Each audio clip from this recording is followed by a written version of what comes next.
you can be all the things you've always wanted to be. Beautiful, sexy, easy as 1, 2, 3. Just let your soul glow. Just let it shine through. Just let your soul glow, baby. Feeling oh so silky smooth. Just let it shine through. Just let your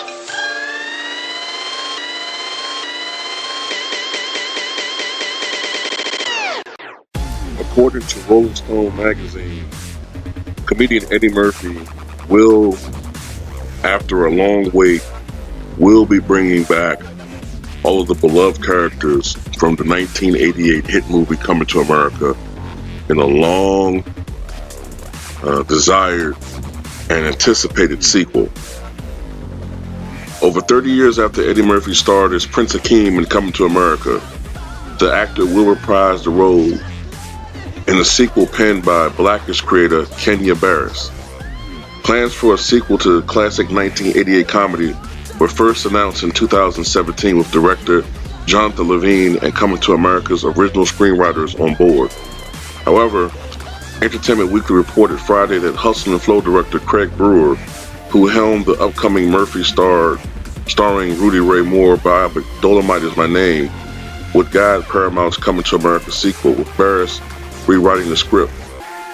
After many years of anticipation, I'm thrilled that Coming to America 2 is officially moving forward, Murphy said in a statement. We've assembled a great team that will be led by Craig Brewer, who just did an amazing job on Dolomite.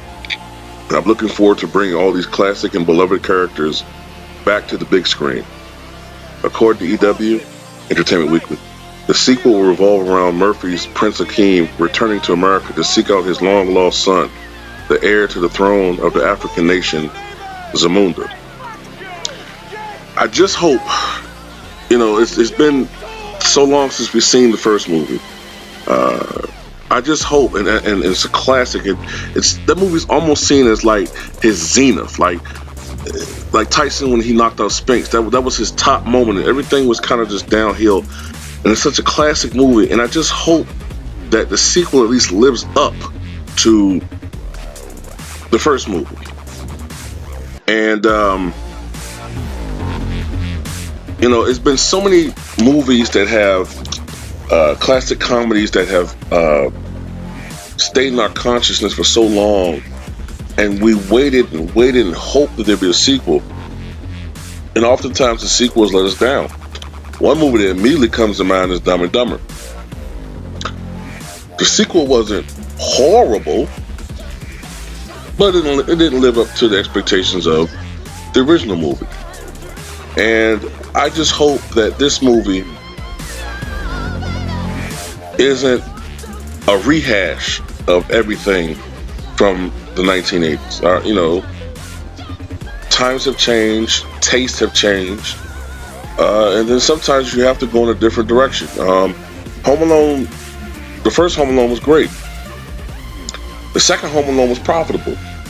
But in hindsight, it was just a rehash of the first movie. It was a cash grab. And hopefully this movie, a lot of thought is put into it, man. And Eddie Murphy's a genius. I'm pretty sure Arsenio Hall's going to be part of this process. He's a genius. You're going to have a lot of talented writers and comedians in this project, and I think it's going to be good, man. I have hope and faith in Eddie Murphy, man. And I've always been a huge fan of his, and I think it'll be a good movie, man. I really hope so. But tell me what you guys think about the sequel to one of the greatest comedies and the most profitable African-American-led comedy movie of all time. I think it made like close to $300 million in those days. And I think if you adjust for inflation, it's like over $600 million or close to $700 million in today's dollars. Like, it was a huge hit for a movie that was primarily an African-American comedy, led by, at the time, the biggest movie star in the world, most profitable at least, Eddie Murphy. Tell me what you guys think.